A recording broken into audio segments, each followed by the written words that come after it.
Nous sommes aujourd'hui encore à Passendal. Ce qui fait que Passendal est un fromage unique né d'un savoir-faire, c'est que chaque boule dépend de celui qui la façonne. Ce qui est important, c'est la présence du maître fromager pendant le goûtage dans le sac en tissu, afin que le fromage puisse bien se former. Bonjour et bienvenue dans Martin Bonheur. Aujourd'hui, on réalise ensemble des chouquettes au Passendal classique. Allez, c'est parti. Alors, les ingrédients du jour, on a notre Passendal classique, l'eau, le lait, le sel, farine, œuf et beurre. Et on met dans la casserole 125 g d'eau, 125 g de lait, on peut déjà mettre la pincée de sel. On met à l'intérieur nos 80 g de beurre. Voilà, alors là on peut mettre à chauffer, donc vous allez voir ça va très très vite, c'est très facile. Et je vais me préparer avec les œufs. Le beurre est fondu en une fois, mes 125 g de farine. Et regardez ce qui se passe ici, tout de suite on a la formation, regardez, c'est pratiquement instantané. Vous voyez, on a tout de suite la formation d'une boule.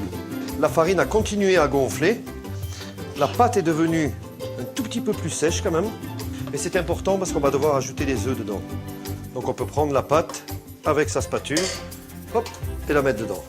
Alors vous devez patienter 3-4 minutes le temps que la température baisse un petit peu, parce que sinon, si jamais on mettait les œufs tout de suite, les œufs cuiraient et on n'aurait pas de choux gonflés après. Donc on va baisser, mettre la vitesse 1.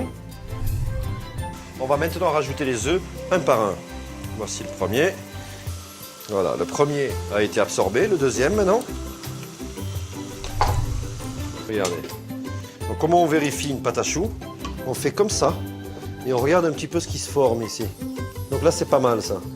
On va mettre la pâte dans la poche et on tourne. Et on va commencer à coucher les choux. Maintenant on va prendre notre Passendal classique. On va venir couper un morceau ici et on va venir râper sur les choux, regardez.